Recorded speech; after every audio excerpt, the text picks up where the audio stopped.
out the door with Baxter. It's important that every time before you go out, he puts his bum down, and he doesn't go until I get this little tug. That physical tug,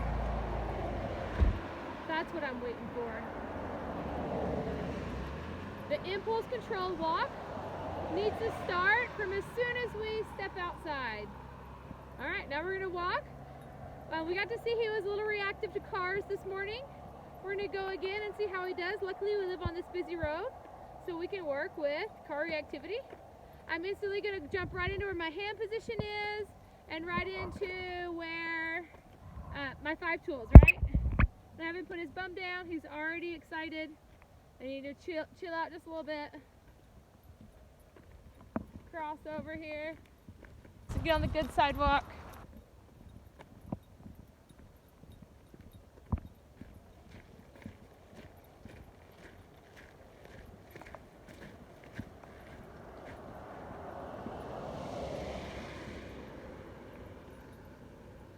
We made some good progress this morning. We had some reactivity. We got to use some of our 5 tools to work on it. So I'm excited to see how he does. First few cars are usually warm-ups. He's still creating pressure, so we're gonna do some zigzags here. Some direction change.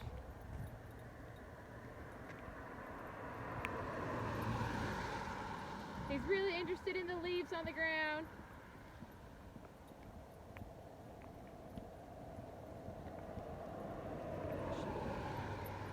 Right there you can see him starting to create pressure. So I was just doing a flick, and there was a car coming. That's why he was creating that pressure and cutting across. I'm gonna do a rollback. I'm just using any of my 5 tools to help him not create that pressure on the leash. Again, I just want this nice loose leash. I want no pressure on it. If he's creating pressure on it, he's not even ready for the distractions, right? So I need him to learn how to use those 5 tools to have no pressure.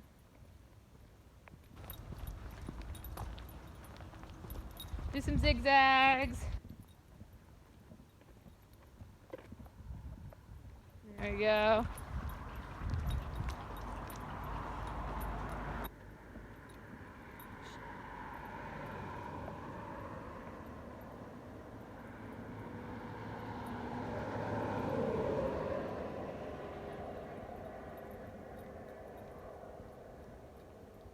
He's definitely looking at the cars, but he's not reacting yet.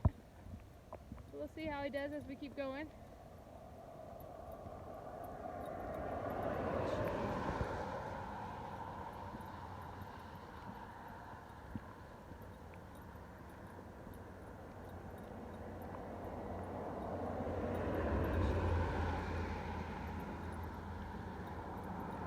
I can tell through his body language that he really wants to react. He's just choosing not to. I think the training is starting to connect dots for him, but I by no means think he's fully trained after 1 session. So I'm sure we're gonna see some few more reactivities. There we go, that was a good one. So if you notice, I just did a flick and I stood my ground. I let him bump into my leg. I'm not going to scoot over or move or change my walk so that he is getting closer to that car. That was really good. All right, let's switch and go the other direction so that he's on the side with the cars and see how he does. You can see, even though I'm working with the car reactivity, I'm still working on using those same 5 tools. Oh, here we have a long line of cars coming. This will be a good one. Like, if he's creating pressure, right, we're gonna correct that. I'm not even worried about the cars.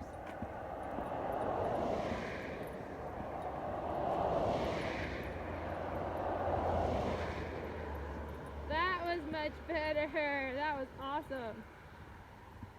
So whether it's a car that's causing pressure on the leash, or there's a bicyclist, or I wish an ATV would drive by. That really got him last time. No matter what it is, I'm not really even worried about the car being the problem. I'm worried about the pressure he's creating on the leash. and I'm noticing what's creating the pressure on the leash. Is it a car? Is it a bicycle? Is it a kid? Whatever. I'm noticing what those things are so I can work through them, but I'm not like psyching it out for the cars coming. I'm working on the loose leash work regardless of if there's a car coming or not. We're still learning how to walk on a loose leash.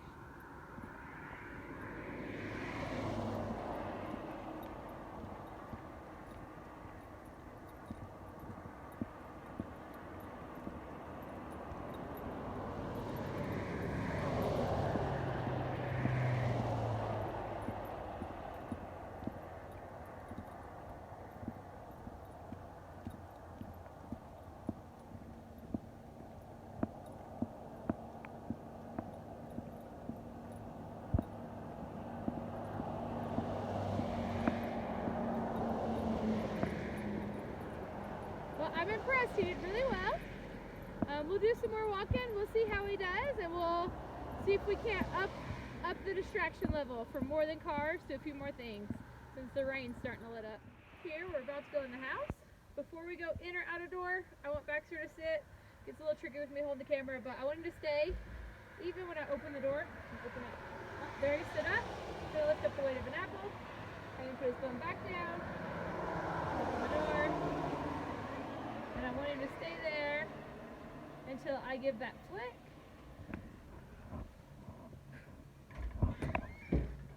I didn't flick, I did step in, but now I'm going to flick and give that little pressure. It's going to be like pulling on the leash. That's the pressure that I'm wanting. Walk him to his bed. He's got his breakfast bowl still there. Have him put his thumb down. Loosen up. Take the leash off his nose.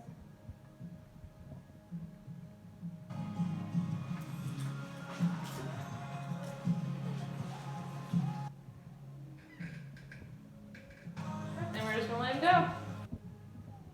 And he's going to be on that bed. And now we finish our training walk. Now we're going to do our bed. Then we'll do reflection. Back to free play. Training walk, bed, reflect. All right, here we are with Baxter and Scott. We just finished having dinner. We're cleaning up dinner now. The kids, only one Caleb, did their training walks, or they did their free play, their training walks, their beds, which is where they are now. And then they'll go to reflection after we're all done here. They've sat here all during dinner and done a really good job. Sky finished eating all of her food while we were all eating dinner, and Baxter has not. He did just get off his bed. If you can see, he's practicing avoidance right now. If you see, he's sitting on the bed, but he's looking at the wall. That's like when your kids fold their arms and they're like, you can't make me do it, but they're doing it, but they're not happy about it, right? That's what he's doing right now. He's still facing the wall. That's avoidance. We have Sky here who is practicing acceptance. You see her chilling on the bed, sleeping, facing everyone, open to whatever's going on. Baxter is slowly starting to get engaged after because he got in trouble, he just kind of walked over there, and I quickly grabbed him and took him back over. So he's figuring out, okay, like, man, I'm upset about it, but okay. And we're just practicing. The kids are all going to run and go brush their teeth. As you saw in the videos earlier, we practice our excitement and crazy and chaos, and that is exactly what we want to do when they're on their beds. So we're just going to let them chill here on their beds and practice being calm, cool, and collected while the kids go brush their teeth, while we're all in and out of the room, and while we're doing homework and stuff. Come in! Hey, how's it going? Welcome to the party! Welcome! Yep, they're both doing great. She's a dog care. They did a great job. She doesn't even move. She's like... Sky didn't even open her eyes. Baxter's wagging his tail. But he did a good job.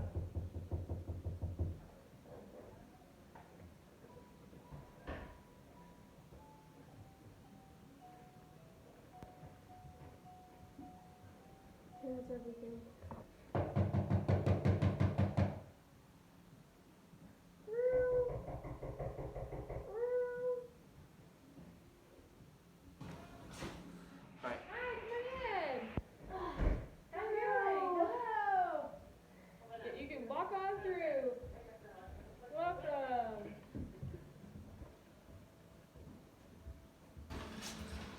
Good, so there you can see both dogs perked up and look, well I wouldn't say perked up for Sky, but her eyes open, so That's pretty perky for Sky. Baxter is aware and looking, but they both did great. No one got off their beds, everyone chilled. It can be kind of scary with those big backpacks, so both the kids did good. Yeah, did very good.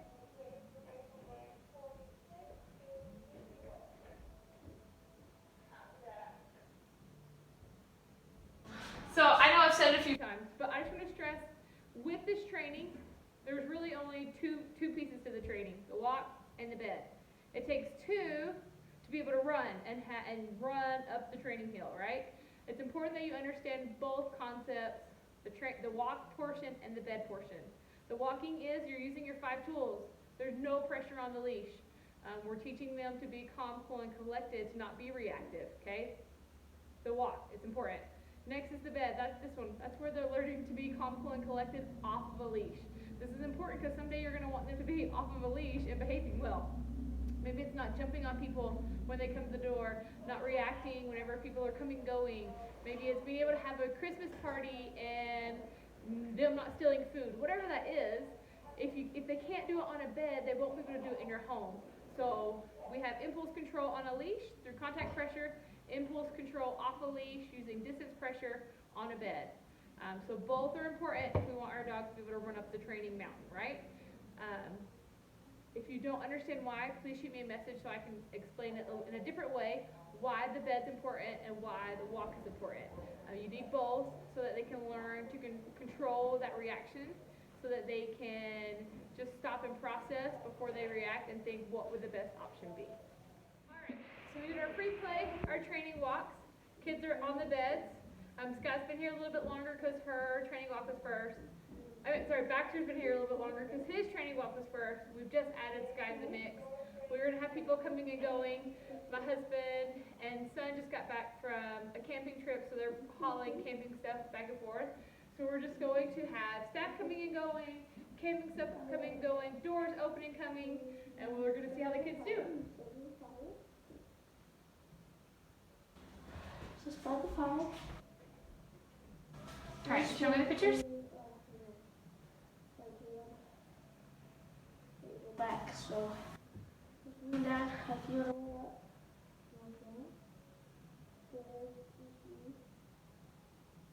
and here's us. Fishing. Ooh, did you catch any fish? No. No. Just us fishing. And then there's us starting a fire. Us by the fire. What's that one? Pause home.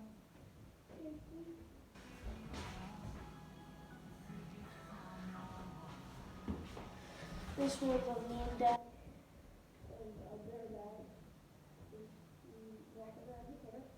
You can notice today, or this afternoon, Baxter's body language is starting to change. He's more accepting. He's facing in, he's laying down watching, he's a little more engaged. This is great. It means he's starting to get more comfortable. You can hear Sky's not whining anymore. She's starting to get more comfortable. This is great. We're moving forward. We're still learning and growing. They're still getting off their beds and figuring out the boundaries, but they're doing much better. All right, so as we've discussed, we've had our free play, our train and walk. Now we have our bed, and then we'll move to reflect. All 4 steps in the training process will be repeated when Baxter goes home. So we're doing it 3 to 4 times a day. You'll do it at least 2 to 3 times a day at the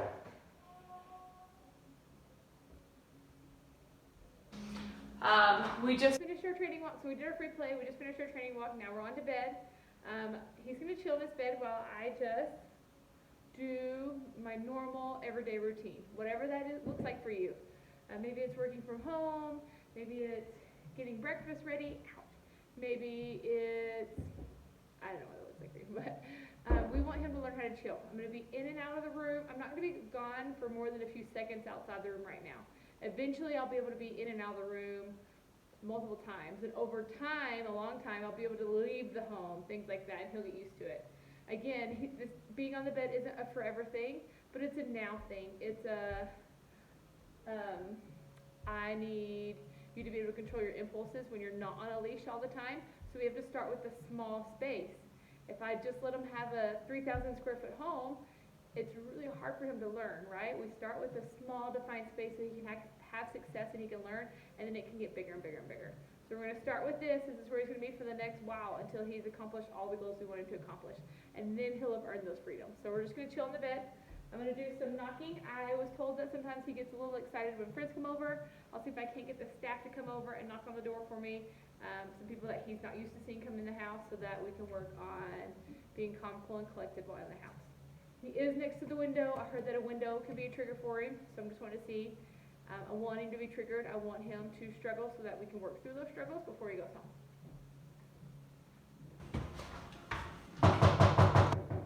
Coming, just a second. Hey, how's it going? Good. Awesome. Come on inside. Hello? Very good, Baxter. That was very good. That was a good.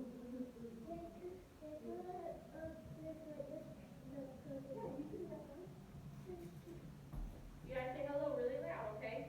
There you go, fast. So he did good. So I just loved on him, right? Every time we have a positive experience where he doesn't stand up or get off his bed, praise him for it, love him for it. You can see we have his food bowl stood up there for him because he kind of got scared of it on the bed last time. Coming! Hello! How are you doing? Good to see you. Come on in. Welcome. Thanks, kiddo. All right, I'll find out if I get some more stuff over here. So I have older people. We have, I think, one guy working today. Dogs normally are triggered more by men. So I'll see if I can't get him to come over and help out too. Here come our barking friends. So you can see Baxter's creating pressure on the leash. I want him to chill out. You can see he's excited. I don't mind that he's excited. What I don't like is the creating pressure. So we did some flicks, I did a rollback, doing a reset. We're going to use all of our tools. I'm going to use some zigzags here. Just walk back and forth. We're doing well. The reaction is very, very mild. There's a little bit of growling under his breath, but I don't have any plunging. I have some looking. I have lots of pressure creating, but a very, very mild reaction. So you can see I'm just using those same 5 tools we've been practicing. If we weren't figuring out those tools, then he wouldn't be able to do it right now. Does that make sense? I need him to know how to use these tools that I've been teaching him.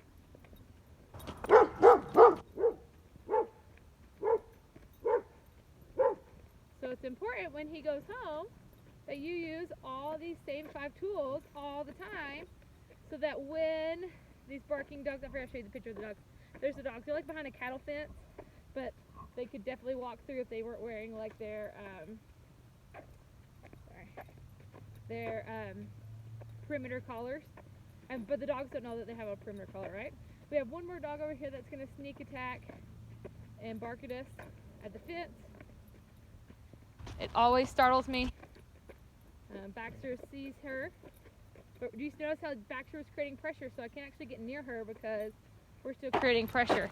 I need Baxter to be at a nice loose leash before I can go forward. So right there, I'm just doing rollbacks. There. That's better. I'm going to do a direction change because he's still just creating pressure. I will go back that direction when he stops looking behind him and he has a nice loose leash walking with me. You see how he's still not with me yet? So I can't turn around and go back that direction because he's still too busy looking behind him. There. Want that nice loose leash. I don't mind that he's looking at the dog, but he has to be at a nice loose leash.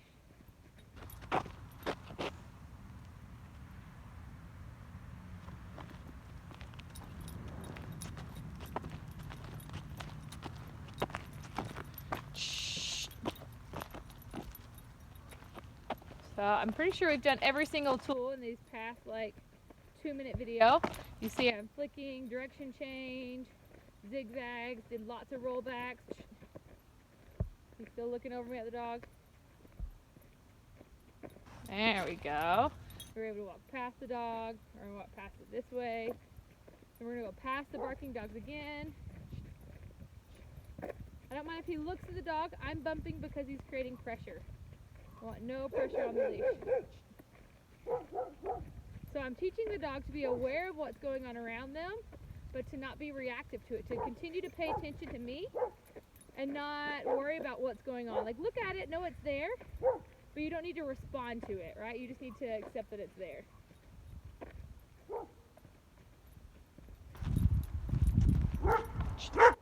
Creating pressure, do some zigzags. Do some direction changes. Do some flicking. You see, I'm just doing all of them, all in one. That's totally fine.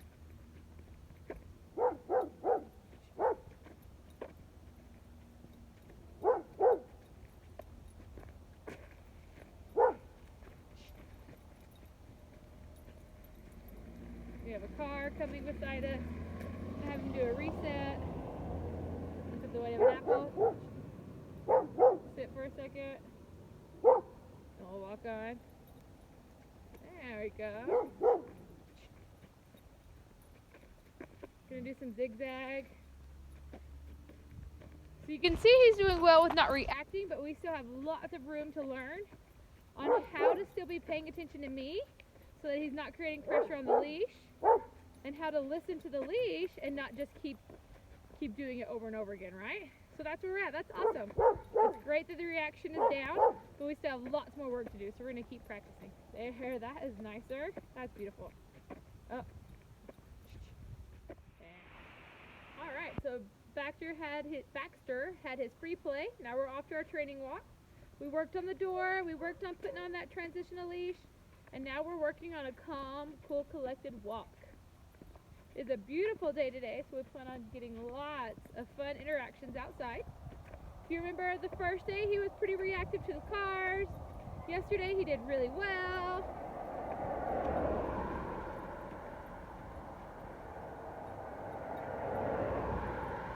I'm excited to see how he handles them today.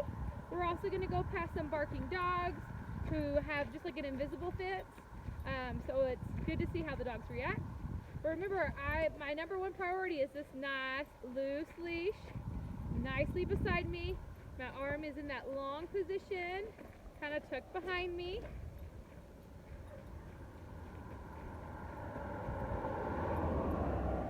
And I want Baxter keeping no pressure on me. And I will use those 5 tools we've been going over the past 2 days anytime he creates pressure. You can see I'm doing some flicks while we walk. Done a couple zigzags. I'm just zigzagging here a little bit.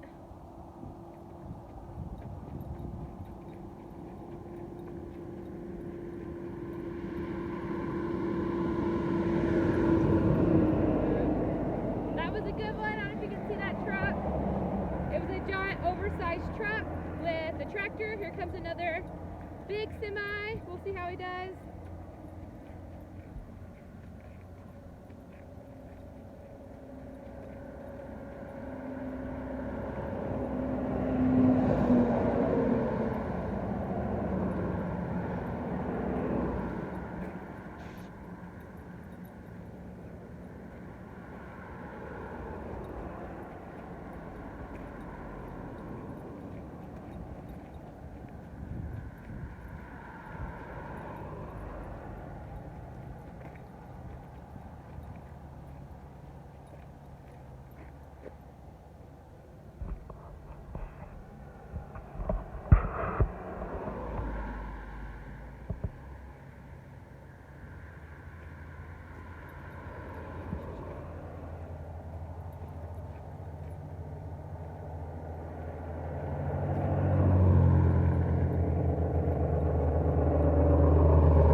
We had multiple semi-trucks go by right beside us, and he's doing a great job with not being reactive to them.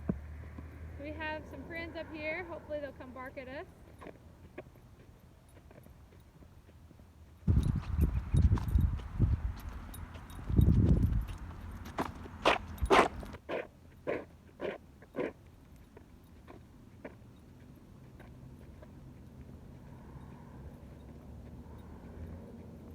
they're not coming out yet. We'll see if they come out in a minute. We're going to keep practicing these 5 tools on a nice loose leash walk. Alright, here we are with Baxter. We're going to talk about the transitional leash. I know you're pretty familiar with these because he uses one. If it's not this one, it's one kind of like it. But I just want to go over it anyways. This is the handle, has a long black strip to it. The other side is, this is a little keeper. If you push this button, it can move up and down the leash. It allows the neck piece to get bigger, but once it hits into that little black piece keeper, it won't go any farther, right? So it only gets that big. That's what that is. This black attachment attaches to the collar. It's a safety in case he gets it off his nose. Here you have the figure 8. If I just grab the piece of rope inside the figure 8, this is the part that's going to go over the nose. This is going to go over the ears. This is going to go on the nose like this. I want this piece to sit right in the middle, right here on Baxter's head, right in the middle. So to put it on, I'm going to make it big. I'm going to find my nose piece.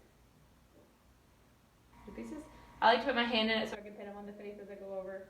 Rub on her noses. Go over the ears, over the nose. I'm going to lift up. You can see it's crooked right now. It's over to the side. Can you lift this way, Baxter? Over to the side. So I'm just going to scoot this the direction I want it to go, and I'm going to pull this the opposite way. So I want it to go this way. Then I'm going to push the keeper, and I'm going to take it down. This is going to connect to the collar as a safety.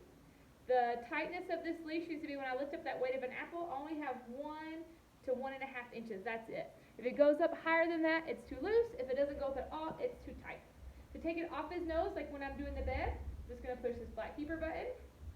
I'm going to swoop it off his nose, and then I'm going to push the black keeper button and take it back down. Now it's in a slip lead mode, right? So it's just like a normal slip lead that forever. That's what I like about this leash. You'll get one whenever you pick him up. We have different colors to choose from. But I like that I can go back and forth. Right now we're in transitional leash over the nose mode. In a few months he might be ready for just slip lead around the neck. But maybe then he's doing great but there's a spontaneous parade and he's losing it. I have the piece here. All I have to do is just loosen that up. Find that figure 8. Find the rope. Go back over the nose. Cinch it back down. And now I'm right back into training mode and ready for whatever life throws at me. Alright, here we are with Baxter. I told you I'd talk about going out the doors. We're going to do some out the door work and we're going to do some leash videos for you, which I know you're familiar with putting on the leash, but I'm just going to introduce you to this one anyway. Before we go out the door, we're going to walk up to it. I'm going to lift up the weight of an apple and have Baxter put his bum down, release the pressure, open the door, and I want Baxter to keep his bum down. If he lifted his butt, I would have lifted the leash. I'm going to practice walking, stepping forward. Oh, there he stood up with the leash. I want him to turn and face Baxter. And in order for him to come, I'm just going to give a little tug on that leash. Once he gets outside, he's going to put his bum down again. Because we want to start every walk or every play day or whatever we're doing the day off with a calm, cool, controlled entry into the day, whether it's going outside or inside or whatever that is. We need to be calm, cool, collected. Come inside, I'm going to give a little tug again. And he doesn't want to come back inside though. Okay, as soon as we get inside, lift up that weight of an apple again and have him put his bum down again. That way, we're just going through the door and we're just practicing this door routine over and over and over. Again, to get him to come, I'm going to give a little tug on the leash. That's his cue to go outside. Once outside, lift up the weight of an apple, if you can see. There we go.